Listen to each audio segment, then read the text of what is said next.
வங்கி திருப்படிக்கு மாணவ அனைவருக்கும் வணக்கம். இப்போ பார்த்தீங்கன்னா ஐபிபிஎஸ் கிளர்க்கு கால்பு பண்ணியிருக்கேன், எல்லோரும் அப்ளை பண்ணியிருக்கேன். மை இன்சூரன்ஸ் கால்பு பண்ணியிருக்கேன்.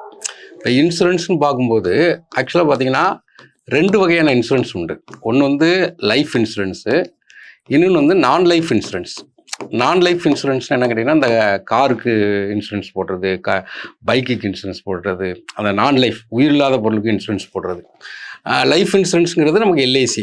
அதில் நமக்கு பார்த்தீங்கன்னா ஏஓ கால்பு பண்ணுவோம், அதுக்கப்புறம் அசிஸ்டன்ட் கால்பு பண்ணுவோம்.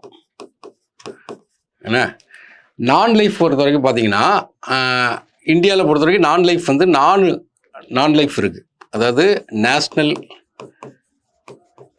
இன்சூரன்ஸு, அடுத்தது பார்த்தீங்கன்னா நியூ இண்டியா,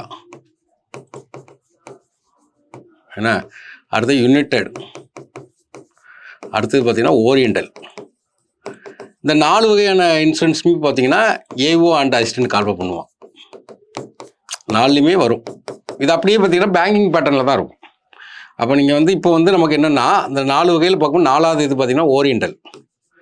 அந்த ஓரியண்டல் இன்சூரன்ஸில் இப்போ வந்து ஒரு அசிஸ்டண்ட் வந்து 500 போஸ்ட் கால்பு பண்ணியிருக்கான். அதில் தமிழ்நாட்டுக்கு பார்த்தீங்கன்னா ஒரு 37 வேக்கண்ட் இருக்குது. இப்போ தமிழ்நாட்டுக்குன்னு பார்க்கும்போது உங்களுக்கு வந்து எல்பிடி டெஸ்ட் வைப்பாங்க. இப்போ எல்பிடின்னு என்ன கேட்டிங்கன்னா லாங்குவேஜ் ப்ரொஃபிஷியன்சி டெஸ்ட். இந்த லாங்குவேஜ் ப்ரொஃபிஷியன்சி டெஸ்ட்டுங்கிறது வந்து நம்ம ஒரு வேறு ஸ்டேட் போய் எழுதுகிறோம், ஒரு கர்நாடகாவில் போய் எழுதுகிறோன்னு வச்சுருங்களேன். கர்நாடகாவுடைய லோக்கல் லாங்குவேஜ் எழுத படிக்க வாசிக்க தெரிஞ்சிருக்கணும். இப்போ நம்ம தமிழ்நாட்டுக்காரங்களை சார்ந்தவங்க தமிழ்நாட்டில் எழுதுகிறோன்னா அந்த language test language proficiency test தேவையில்லை. அப்போ நமக்கு பார்த்தீங்கன்னா இப்போ நமக்கு வந்து ஓரியண்டல் இன்சூரன்ஸ்க்கு பாருங்க வேலை சூப்பரான வேலை. Saturday Sunday leave, pay scale வந்து அப்படியே பேங்கிங் பே ஸ்கேல் இருக்கும். வேலையுமே பார்த்தீங்கன்னா ஈஸியாக இருக்கும், ரொம்ப டைட்டாலாம் இருக்காது. அதாவது டார்கெட் வந்து ஆட்டோமேட்டிக்காக 2 வீலர் 4 வீலர் வச்சுக்கோங்க, ஆட்டோமேட்டிக்காகவே இன்சூரன்ஸ் கவர் போட்டுருவாங்க. இப்போ டார்கெட் ஆட்டோமேட்டிக்காக போயிடும். இப்போ இந்த ஓரியண்டல் இன்சூரன்ஸ் வந்து கால்ஃபர் பண்ணியிருக்காங்க. கால்ஃபர் பண்ண டேட் வந்து 1/8/2025. இதில் என்னென்னா மொத்தம் நமக்கு என்ன கேட்டிங்கன்னா 500 போஸ்ட் கால்ஃபர் பண்ணியிருக்காங்க. அதில் பார்த்தீங்கன்னா தமிழ்நாட்டுக்கு பார்த்தீங்கன்னா 37 வேக்கண்ட் இருக்குது. இம்பார்ட்டன்ட் டேட் என்னன்னு கேட்டிங்கன்னா 2/8/2025 இருந்து 17/8/2025 வரை. இதெல்லாம் நீங்கள் செக் பண்ண வேண்டாம், நீங்கள் இன்றைக்கே போய் அப்ளை பண்ணிடுங்க. அப்ளை பண்ண யோசிக்காங்க. கால்ஃபருங்கிறது நிரந்தரம் கிடையாது. அப்போ வந்து இந்த டைம் பேங்க் எக்ஸாம் படிக்கிறவங்களுக்கு எல்லாருக்குமே தெரியும், ஜூன் மாதத்துலேருந்து டிசம்பர் வரை பார்த்தீங்கன்னா நம்ம என்கேஜாக இருப்போம். அப்போ இந்த டைமில் வரக்கூடிய இது நம்ம பிறகு பார்த்துக்கலாம். கால்ஃபர் நிரந்தரம் கிடையாது. நெக்ஸ்ட் இயர் எப்படி இருக்குன்னு சொல்லவே முடியாது. இந்த வருஷமே படிங்க. உங்களை ட்ராக் மாதிரி படிக்க சொல்லலை, அதே ட்ராக்ல தான் உட்காந்து படிக்கும். அதனால் வந்து உடனே அப்ளை பண்ணிடுங்க. இந்த 2/8 17/8 வரை online registration and payment application 2க்குமே சேர்த்து. Tentative date for Tier 1 exam என்ன கேட்டிங்கன்னா 7/9. அப்போ கிட்டத்தட்ட இன்னிலேருந்து பார்த்தீங்கன்னா ஒரு 34 நாள் இருக்குது. Tentative date for Tier 2 main examination. இந்த மெயின் எக்ஸாமினேஷன் தான் டைம் நல்லா கொடுத்துருக்கான். அப்போ 28/10 கிட்டத்தட்ட இதிலேருந்து பார்த்தீங்கன்னா ஒரு 50 நாள் இருக்குது. இங்கேருந்து பார்க்கும்போது நல்ல டைமிங் இருக்குது மெயின்ஸுக்கு. ப்ரிலிம்ஸ் ஆஸ் யூஷுவல் எழுதுங்க, அப்ளை பண்ணாமல் இருந்துடாதீங்க, கண்டிப்பாக பண்ணணும். அப்புறம் இப்போ Tier 1 எக்ஸாமாக இருக்கட்டும், Tier 2 எக்ஸாமாக இருக்கட்டும், 7 நாள் முன்னாடி நமக்கு வந்து என்ன சொல்லுவாங்க, ஹால் லெட்டர் அப்லோட் பண்ணிடுவாங்க. நம்ம டவுன்லோட் பண்ணி எடுத்துக்க வேண்டியதான். வேக்கன்சி லிஸ்ட்டு மொத்தம் தமிழ்நாட்டுக்கு வந்து 37 வேக்கண்ட் இருக்குது. அப்போ ரிசர்வேஷன் கேட்டரில் யார் யார் எந்தெந்த கேட்டகரியும் பார்த்துக்கிடுங்க. மொத்தம் 37 வேக்கண்ட் இருக்குது. 500 போஸ்ட்டுக்கு பார்த்தீங்கன்னா 37 வேக்கண்ட் இருக்குது. கிட்டத்தட்ட நெருங்கி பார்த்தீங்கன்னா ஒரு 8% 10% நெருங்குது.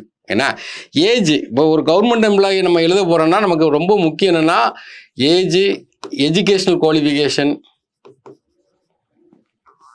ஏன்னா அப்போ ஏஜ், அப்புறம் கம்யூனிட்டி இந்த 3 தான் கவர்மெண்ட்டில் செக் பண்ணுவாங்க. மற்றபடி நீங்கள் எக்ஸ்ட்ரா அதை முடிச்சிருக்க, இதை பேசிக் குவாலிஃபிகேஷன் என்ன இருக்குது அதை தான் பார்ப்பா. நீங்கள் மாஸ்டர் டிகிரி முடிச்சிருக்கலாம், நீங்கள் எக்ஸ்ட்ரா ஏதாவது பண்ணி வச்சுருக்கா, அதெல்லாம் பார்க்கவே மாட்டாங்க. பேசிக்காக அந்த ஏஜ் இருக்கா, என்ன கம்யூனிட்டியில் வரான், என்ன குவாலிஃபிகேஷனில் வர்றான், அதை மட்டும் தான் செக் பண்ணுவாங்க. மற்றபடி எதையுமே அவங்க செக் பண்ண போகிற கிடையாது. அப்போ ஏஜ் ஃபேக்டர் இம்பார்ட்டன்ட். அப்போ ஏஜ்னு பார்க்கும்போது அந்த டேட்டு கொடுத்துரும். ஆஸ் ஆன் டேட்டு 31/7/2025 பார்க்கும்போது 21 30 இருக்கலாம். இது யாருக்கு? ஜென்ரலுக்கு.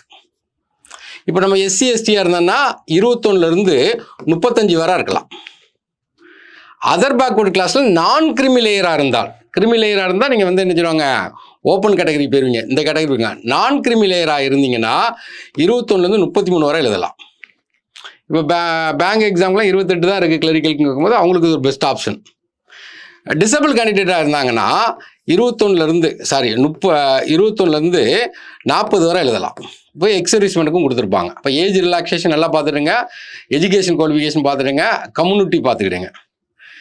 இப்போ நம்மளை பொறுத்தவரைக்கும் எஜுகேஷன் குவாலிஃபிகேஷன் எனி டிகிரி 31/7/2025 நீங்கள் வந்து ஒரு டிகிரி முடிச்சிருக்கணும்.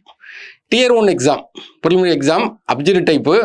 ஏன்னா இது அது பார்த்தீங்கன்னா அதே பேட்டர்ன், நம்ம பேங்க் எக்ஸாம் படிக்கிற அதே சேம் பேட்டர்ன்.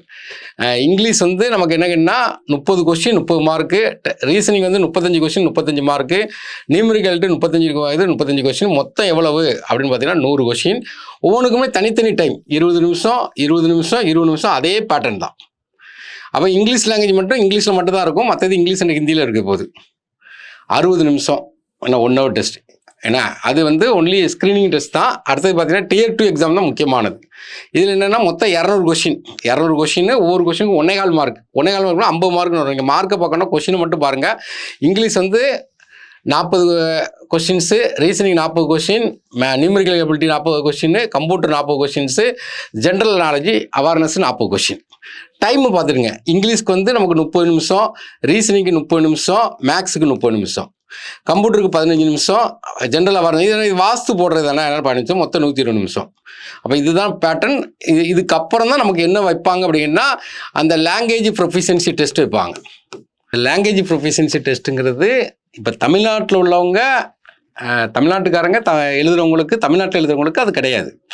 இப்போ நம்ம ஒரு வேறு ஸ்டேட்டுக்கு போகிறோம் அப்படின்னா அங்கே உள்ள லாங்குவேஜ் கற்றுக்கிடணும். அப்போ அவங்களுக்கு எழுத படிக்க வாசிக்க தெரிஞ்சிருக்கணும். இப்போ நம்ம இதுக்கு கிடையாது. வேற ஒரு ஸ்டேட்டுக்காரன் இங்கே வந்து எழுதுறான்னா அவனுக்கு வந்து என்ன செய்யணும், எழுத படிக்க வாசிக்க வச்சுருக்கணும்.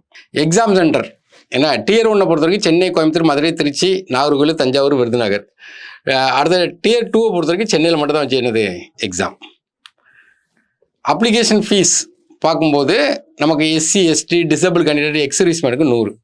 அதர் தன் சொல்லி பார்க்கும்போது நம்ம யாரெல்லாம் வரோம்னா general, OBC, economic weaker section, இவங்களுக்கு 850 ரூபா. ஃபீஸ் எல்லாம் பார்க்காதீங்க, கால்ஃபர் வந்து ரொம்ப முக்கியம். இப்போ சேலரி பார்த்தீங்கன்னா நியர்லி 50,000 வந்துடும். அதனால் நீங்கள் ஃபீஸ் பார்க்காதீங்க, எல்லாமே அப்ளை பண்ணுங்கள். சேம் டிட்டோ ப்ரிப்பரேஷன் தான். நீங்கள் ப்ரிலிம்ஸ் இந்த பேங்க் என்ன ப்ரிப்பேர் பண்ணணும் அதுதான். நீங்கள் வேறு எதை மாற்றி ப்ரிப்பேர் பண்ணால் தான் நம்ம வேண்டாம்னு சொல்லலாம். இது கண்டிப்பாக ப்ரிப்பேர் பண்ணி எழுதுங்க. சேமாக ப்ரிப்பேர் பண்ணுங்க. ப்ரிப்பேர் பண்ணுறது ரொம்ப முக்கியம். டெய்லி என்ன பண்ணுங்கன்னா ஒரு ஆஃப்லைன் டெஸ்ட் போடுங்க. ஆஃப்லைன் டெஸ்ட்டில் தான் நமக்கு இன்ட்ராக்ஷன் இருக்கும்.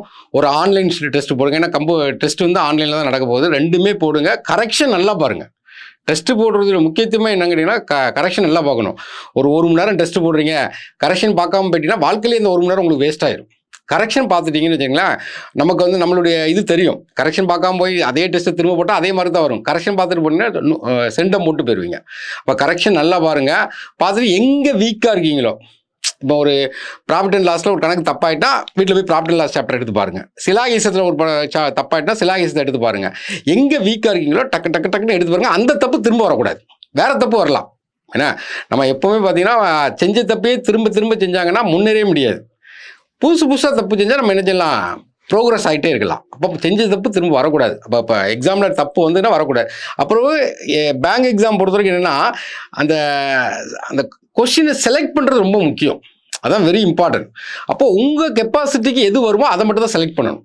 இப்போ அர்த்தமெட்டிக் நல்லா வருதுன்னா செலக்ட் பண்ணுங்கள், நியூமரிக்கல் நல்லா வருதுன்னா செலக்ட் பண்ணுங்கள். டெய்லி ப்ராக்டிஸ் பண்ணிட்டே இருங்க. அப்போ எது உங்களுக்கு நல்லா வருதோ அதை செலக்ட் பண்ணுங்கள். நல்ல வாய்ப்பு விட்றாதீங்க. கன்சிஸ்டன்சியாக உட்காந்து ப்ரிப்பேர் பண்ணிகிட்டே இருங்க. ஏன்னா விட்றாதீங்க, அப்படியே ரெகுலராக கால்ஃபர் வந்துகிட்டே இருக்கும். விட்றாங்க, அழுத்தி படிங்க. நம்ம RRB நமக்கு ரூரல் பேங்க்லாம் இனிமேல் தான் வரப்போகுது. ஏற்கனவே உங்களுக்கு வரிசையாக என்கேஜாக இருக்கும். இப்போ நீங்கள் எந்த அளவுக்கு ப்ரிப்பேர் பண்ணுறீங்களோ பாருங்கள். நம்மளுமே பார்த்தீங்கன்னா இந்த பேங்கிங் டைம்ஸ் கரண்ட் அஃபேர்ஸ்க்கு ஒரு சீரிஸ் ஆரம்பிக்க போகிறோம். அதனால் உங்களுக்கு கண்டிப்பாக சப்போர்ட்டடாக இருக்கும். தேங்க்யூ.